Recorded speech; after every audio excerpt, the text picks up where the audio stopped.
الحمدللہ رب العالمین والصلاة والسلام علی سید الانبیاء والمرسلین۔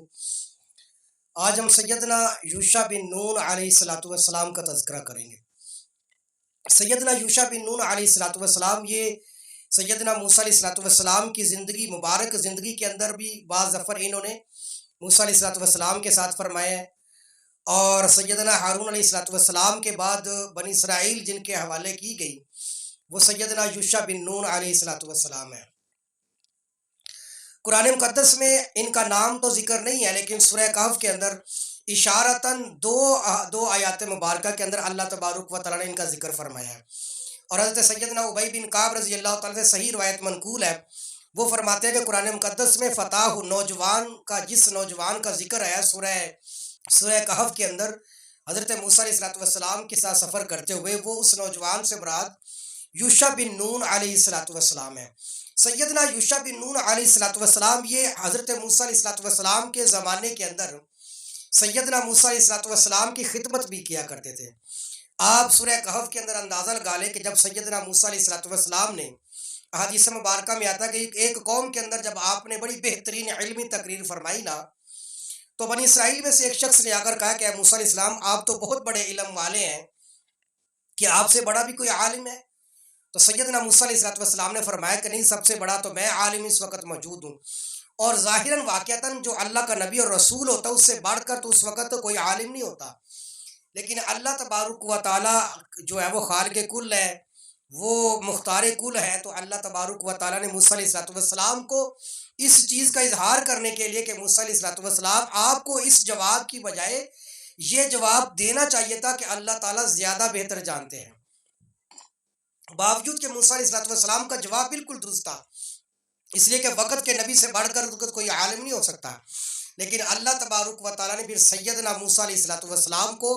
حضرت سیدنا خضر علیہ السلام کے پاس بھیجا تاکہ موسیٰ علیہ السلام کو علم کی کچھ جھلک ان کی طرف سے بھی دکھائی جائے۔ ظاہری بات ہے کہ جو اللہ کے پیارے ہوتے ہیں ان کی آزمائشیں اور ان کے امتحانات بھی بڑے ہوتے ہیں۔ پھر وہ ایک لمبا واقعہ ہے جو سیدنا موسیٰ علیہ السلام حضرت سیدنا خضر علیہ السلام کے پاس جاتے ہیں، اور پھر وہ واقعہ سارا پیش آتا ہے۔ اس سارے واقعے کے اندر جو سیدنا موسیٰ علیہ السلام کے ساتھ سفر کر رہا تھا نا، سورہ کہف میں آتا ہے کہ جب موسیٰ علیہ السلام نے اپنے جوان سے کہا، سورہ کہف کی آیت نمبر 60 میں اور آیت نمبر 62 کے اندر ایک نوجوان کا تذکرہ آتا ہے، اس نوجوان سے مراد سیدنا یوشع بن نون علیہ السلام ہے۔ آپ اندازہ لگا لیں کہ اللہ تبارک و تعالیٰ کے ہاں خدمت کا کیا اجر اور مقام ملتا ہے کہ یہ سیدنا موسیٰ علیہ السلام کی زندگی کے اندر موسیٰ علیہ السلام کی خدمت کیا کرتے تھے،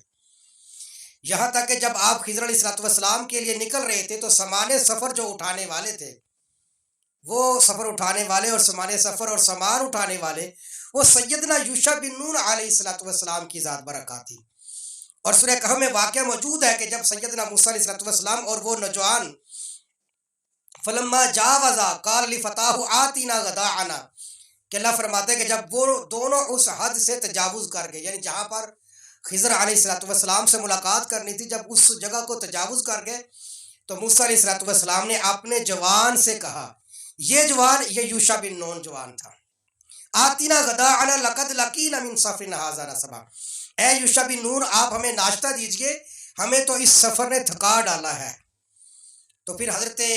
یوشع بن نون نے کہا تھا، یہ یوشع بن نون ہی تھے کہ کہا، اے یا نبی اللہ، اے اللہ کے نبی، آپ جب آرام کر رہے تھے نا تو اس وقت وہ جو مچھلی بھنی ہوئی تھی وہ تھیلے سے نکلی ہے اور پانی کے اندر اس نے چھلانگ لگا دی، اور کمال یہ کہ جیسے جیسے وہ پانی میں جا رہی تھی تو پانی کے اندر سوراخ ہوتا جا رہا تھا۔ یعنی یہ ایک عجیب اللہ تعالیٰ نے اپنی قدرت کا اظہار جو ہے نا ان کے سامنے کیا۔ تو سیدنا یوشع بن نون نے جب یہ کہا نا تو موسیٰ علیہ السلام نے کہا کہ اللہ کے بندے، ذالک ما کنا نبغی، وہی تو وہ جگہ تھی جس کو ہم تلاش کر رہے تھے، فرتد علی آثارہما قصصا۔ پھر اللہ کہتے ہیں کہ سیدنا موسیٰ علیہ السلام اور سیدنا یوشع بن نون انہی راستوں پر واپس لوٹتے ہوئے وہاں پر پہنچتے ہیں۔ تو یہ جو موسیٰ علیہ السلام کے ساتھ سفر کر رہے تھے یہ سیدنا یوشع بن نون علیہ السلام تھے، یعنی اللہ تعالیٰ نے خدمت کا یہ صلہ دیا کہ اللہ تعالیٰ نے ان کو تاج نبوت سے نواز دیا، یہ خدمت کا اللہ تبارک و تعالیٰ صلہ عطا فرماتے ہیں۔ اور پھر ظاہری بات ہے کہ پیغمبر کی خدمت تھی، یہ میرا موضوع نہیں ہے. اگر میں دیکھوں نا سیرت کی کتابوں میں اور احادیث مبارکہ کے اندر صحابیات کی شخصیات کو اگر دیکھا جائے تو جس جس صحابی نے جو مقام اور مرتبہ باقیوں سے ممتاز حاصل کیا ہے نا، اس کے پیچھے رسول اللہ صلی اللہ علیہ وسلم کی خدمت ہی نظر آئے گی آپ کو. چاہے وہ سیدنا عبداللہ ابن مسعود کو دیکھ لیں گے، چاہے آپ سیدنا ابو ہریرہ کو دیکھ رہے، چاہے آپ سیدنا حضرت علی ابن ابی طالب شیر خدا کو دیکھ لیں رضی اللہ تعالیٰ عنہ، آپ سیدنا عمر بن خطاب کو دیکھ لیں، صدیق اکبر کو دیکھ لیں، عشرہ مبشرہ کو دیکھ لیں. جس جس صحابی کو اگر مقام اور مرتبہ ملا، عبداللہ ابن عباس کو آپ دیکھ لیں، حضرت زبیر کو دیکھ لیں، حضرت سیدنا امام حسین کو دیکھ لیں. یعنی یہ وہ تھے کہ جنہوں نے اپنی نسبت اور اپنے آپ کو حضور کے لیے قربان کر کے رکھا ہوا تھا. یعنی ہر وقت حضور کی رضا کے اندر اپنی رضا کو تلاش کیا کرتے تھے. تو جو جتنا حضور کی خدمت کیا کرتا تھا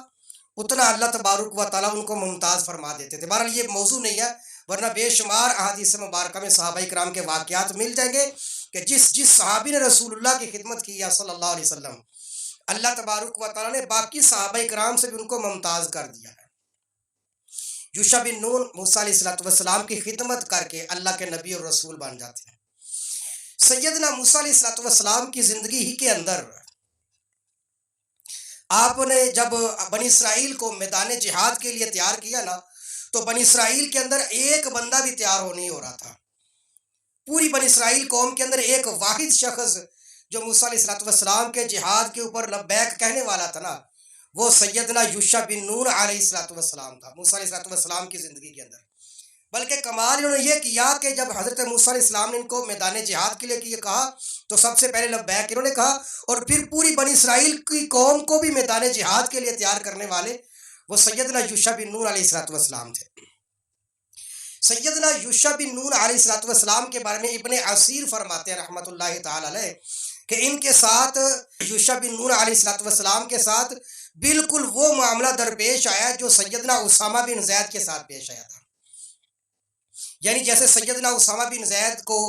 امیر لشکر بنا کر آپ علیہ السلام نے مدینہ سے روانہ فرما دیا تھا، ابھی حضرت اسامہ بن زید کا لشکر مدینہ سے نکلا نہیں تھا کہ سرکار دو عالم صلی اللہ علیہ وسلم دنیا سے پردہ فرما جاتے ہیں. فرماتے جیسے اسامہ بن زید کے ساتھ معاملہ ہوا، بعین ہی ایسے معاملہ حضرت سیدنا امام حضرت موسیٰ علیہ السلام نے حضرت یوشع بن نون کو امیر المجاہدین امیر لشکر بنا کر بھیجا ہی تھا. ابھی اس شہر سے نکلے نہیں تھے کہ سیدنا موسیٰ علیہ السلام کا بھی انتقال ہو گیا. یعنی بعین ہی وہی معاملہ ہوا جو حضرت اسامہ بن زید کے ساتھ معاملہ ہوا تھا.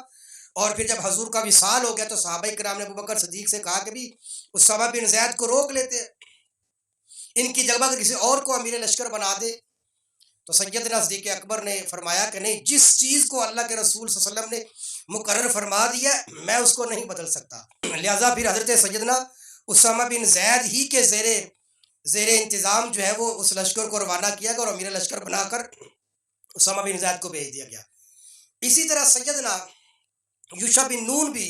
موسیٰ علیہ السلام نے ان کو امیر لشکر کا بنا کر بھیجا تھا. ابھی یہ شہر سے نکلے نہیں تھے کہ سیدنا موسیٰ علیہ السلام کا انتقال ہو جاتا ہے.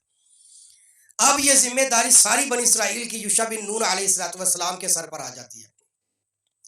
سیدنا یوشع بن نون علیہ السلام ان کو ابھارتے ہیں میدان جہاد کے لیے، اور اتنا ابھارتے ہیں، فرماتے ہیں کہ اگر تم میدان جہاد کے لیے نکلو گے نا تو یقینی طور پر اللہ تبارک و تعالیٰ تمہیں فتح نصیب فرما دیں گے. اسی لیے پھر یہ اپنی جگہ سے نکلتے ہیں، وادی سینا سے نکلتے ہیں میدان جہاد کرنے کے لیے، اور کنعان کی عریحہ مقام تک پہنچتے ہیں. پھر اس کو فتح کرتے ہیں، اور اس کے بعد کرتے کرتے شہروں کو فتح، یہاں تک کہ بیت المقدس اور فلسطین کی جگہ بھی اللہ تبارک و تعالیٰ ان بنی اسرائیل کو عطا فرما دیتے ہیں. اور اللہ تبارک و تعالیٰ نے پھر ان کو فرمایا کہ اے تمہیں بیت المقدس، مبارک جگہ ہے فلسطین کا مقام، اور بیت المقدس کے ارد گرد اتنی مبارک جگہ ہے کہ بہت سارے انبیاء اکرام کی جائے مدفن بھی وہ ہے جگہ. تو اللہ تبارک و تعالیٰ نے بنی اسرائیل کو خطاب کرتے ہوئے فرمایا کہ اے بنی اسرائیل، میں نے تمہیں بیت المقدس اور فلسطین کی جگہ عطا کر کے بہت بڑی تمہارے اوپر کرم نوازی فرما دی. لہٰذا اب تمہارے لیے حکم یہ ہے کہ تم جیسے ہی اس شہر مقدس شہر کے اندر داخل ہو جاؤ، حضرت یوشع بن نون علیہ السلام کے واسطے سے، چونکہ وہ امیر لشکر تھے اس وقت، تو اللہ تعالیٰ نے فرمایا کہ اے بنی اسرائیل والو، تم نے استغفار کرتے ہوئے شہر میں داخل ہونا ہے، اور اللہ تبارک و تعالیٰ کی